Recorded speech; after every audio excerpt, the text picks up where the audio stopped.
Hello friends, स्वागत है आपके अपने यूट्यूब चैनल गायत्री ऑफिशियल में। आपका BSF head constable, radio operator, radio mechanic 2023-2024। देखिए, पहली बार ऐसा हो रहा है कि आगामी वर्ष के लिए भी बीएसएफ में भर्ती की जा रही है, तो ये बहुत अच्छा मौका है हमारे उन कैंडिडेट्स के लिए जो हेड कांस्टेबल, रेडियो ऑपरेटर या रेडियो मैकेनिक वर्दी पहनना चाहते हैं।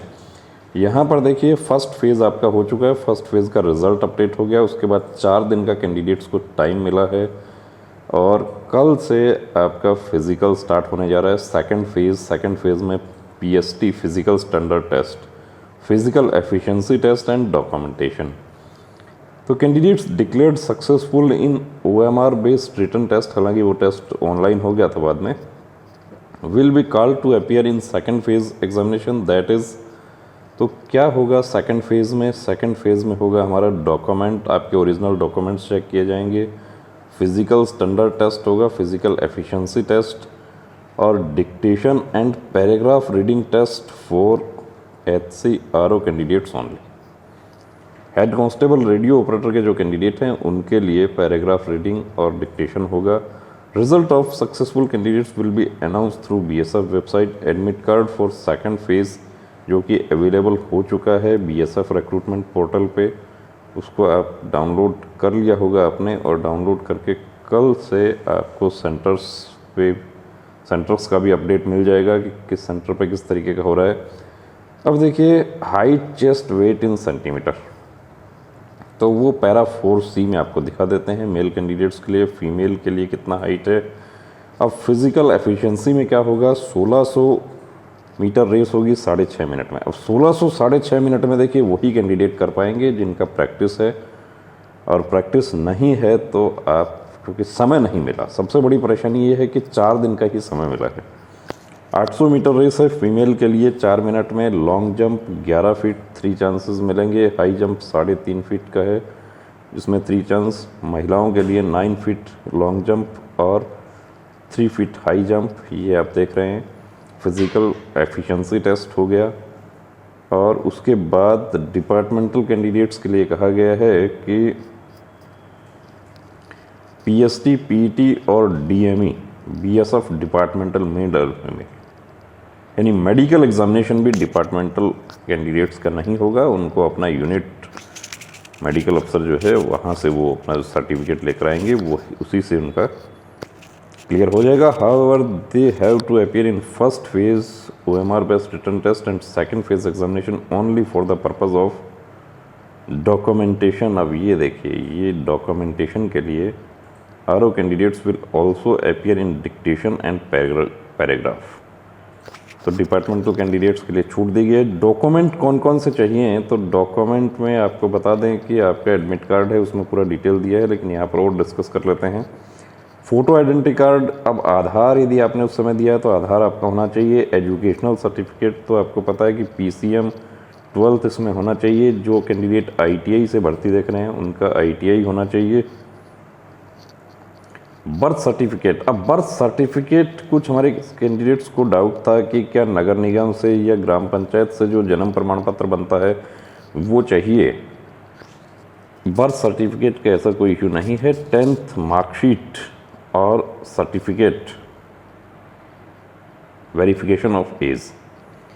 EWS के लिए इनकम और एसेट्स EWS सर्टिफिकेट हो गया। OBC certificate, non creamy layer certificate of eligibility. SC ST का सर्टिफिकेट जो है वो BSF serving candidate and constable tradesman should be in position of disciplinary vigilance clearance certificate, biodata and NOC issued by their appointing authority and present medical category shape 1 issued by medical officer of concerned unit headquarters।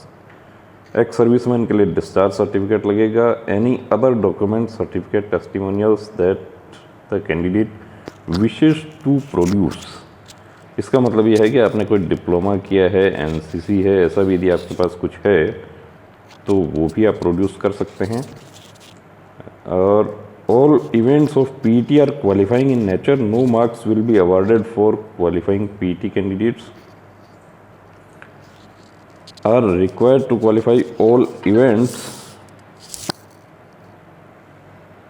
of PT separately. Failing in any event will lead to disqualification. तो यहाँ पर आपको qualify करना है।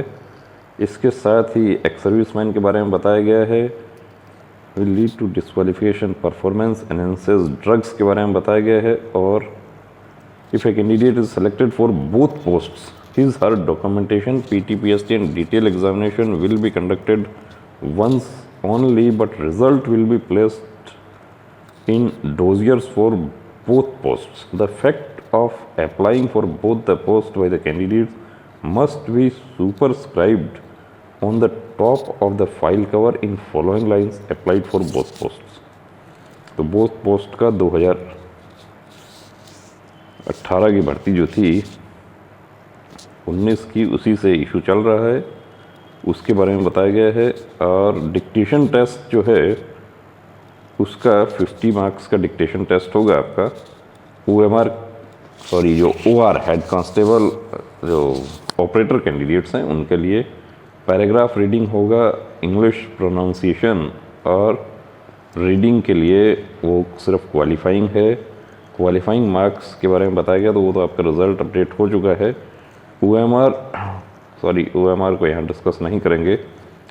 उसके बाद third phase होगा। तो देखिए सेकंड फेज़ में जो कैंडिडेट क्वालिफाई होते हैं उनको थर्ड फेज़ की तैयारी शुरू कर देनी है। थर्ड फेज़ में यहाँ पर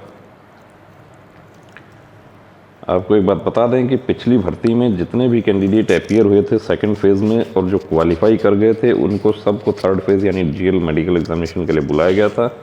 तो बने रहिए दोस्तों चैनल के साथ, और जो कैंडिडेट कल से उपस्थित होने जा रहे हैं उनको अग्रिम शुभकामनाएं। जय हिंद। नमस्ते डॉक्टर साहब, मुझे अपने बेटे का आर्मी भर्ती के लिए मेडिकल चेकअप करवाना है। नमस्ते श्रीमान जी। आर्मी, एयरफोर्स, नेवी या कोई भी फोर्स का मेडिकल चेकअप गाइडलाइन के अनुसार होता है, जिसमें सभी मेडिकल पॉइंट्स की जानकारी दी होती है। सिविलियन डॉक्टर को उन सब की जानकारी नहीं होती है। आप कंप्लीट मेडिकल चेकअप के लिए Gayatri pre medical centre Sikar Rajasthan से संपर्क करें तो बेहतर होगा। क्या वहाँ फीमेल कैंडिडेट का भी चेकअप होता है? जी बिल्कुल, वहाँ eye specialist, ANT specialist, general physician, physiotherapist, gynaecologist और जनरल सर्जन सभी आपको एक जगह मिल जाते हैं। और इन सभी के साथ अमित सर को 20 साल से डिफेंस लाइन का एक्सपीरियंस भी है, जिसका फायदा लेकर हजारों candidates army, navy, air force, BSF, CRPF, CISF, SSB, state police की वर्दी पहनकर देश सेवा में जुड़े हुए हैं। थैंक यू डॉक्टर साहब, अब तो मैं वही जाती हूँ और अपनी बेटी का भी SSC GD का चेकअप वहीं से ही कराती हूँ। बहुत बहुत शुक्रिया आपका इस जानकारी के लिए। एक बात और, वहाँ आपको बहुत रीजनेबल फीस में ये सुविधा मिल जाएगी। आप 9982877443 पर कॉल करके अपॉइंटमेंट ले सकते हैं। जब भी जाते हो अपॉइंटमेंट लेकर जाना। जय हिंद।